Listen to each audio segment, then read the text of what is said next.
She's describing the difference between religion and relationship. And if you've been around church for very long, you've heard that. Even if you haven't been around church, you probably heard this phrase. And I remember growing up in church myself, and I would hear this phrase, and honestly, it confounded me. I just really wasn't sure what the difference was and how all of this was supposed to be worked out in my life, which is why it's so important for us to talk about it today, because the difference between religion and relationship really is resurrection.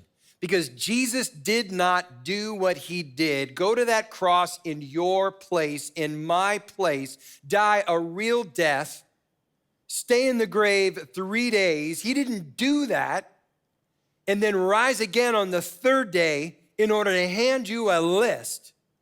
He did it so that he could open up a relationship with you that he wants to have every single day.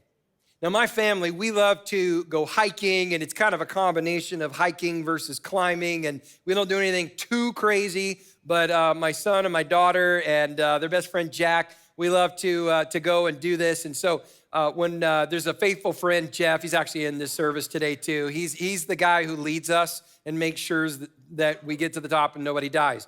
And he's always there 45 minutes sooner than we are, so he's already eaten his lunch, he's taken a nap, and he's ready to go down as soon as we crawl up on our hands and knees to the very top. Well, when we do this, what's amazing about these hikes, they of course take various times, but all of them are rigorous, and you're all very tired by the time you get to the top. But when you do, you get to the top of these peaks, what's amazing is the view.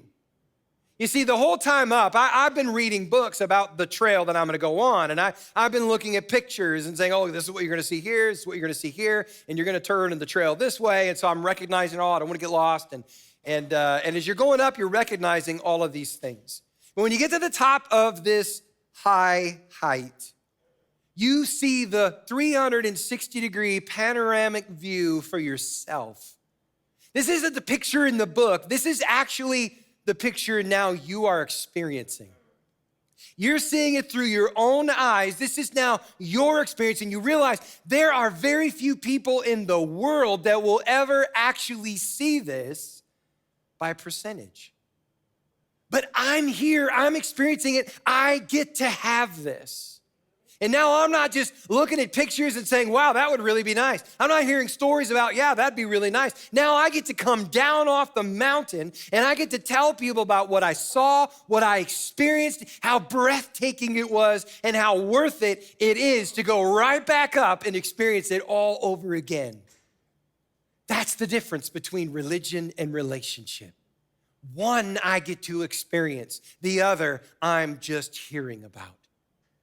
I think about a boss that I worked for some years ago. He was a new boss for me, and whenever I was going into his office, which would happen about 1 to 2 times a week, I'd have to spend about an hour with him each time, I dreaded these visits. And the reason is not because of him, but because of the former boss, the guy that I just left. He was a psycho. Anybody work for Psycho?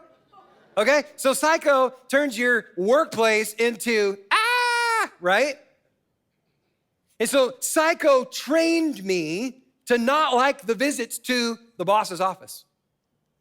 And so I found myself going into GL, that was his name, GL's office, and I would dread these visits. I'm like, I gotta go in there tomorrow. And then all the morning as I'm waiting for it, and I'm going, but I'd been trained because of Psycho that these were gonna be bad experiences, but something started happening. You see, GL was not Psycho. GL was GL. GL was a kind, gentle, loving man. And GL actually cared about me.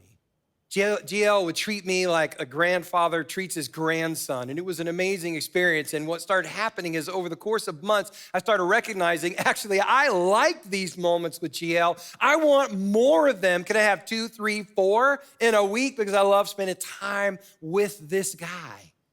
But here's the thing, I dreaded what the experience would be because of what somebody else had made it. Or maybe what I had heard it was going to be, what I anticipated it was going to be. But the actual experience with GL changed how I experienced him and my entire environment. And therefore, it affected everything else in my life too. You see, that's the difference of presence and relationship versus religion. One is telling you about it, and the other is the actual experience. Too many people keep Jesus at arm's length, and the reason is because they dread what he's going to say. They dread what might come next. It's kind of a strange thought, to be honest, if you really break this down. Jesus came to this earth to live your life. He went to a cross. He gave his life up for you to take the penalty of sin for your adventures far from God, my adventures far from God. I could never erase, overcome, do anything to take those away.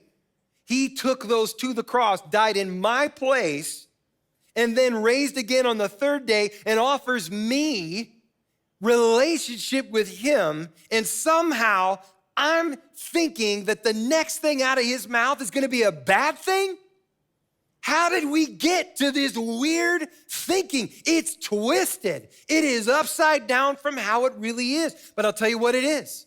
It's the difference between religion and relationship. Religion brings this condemnation, this guilt, and this shame. And then relationship is a completely different experience.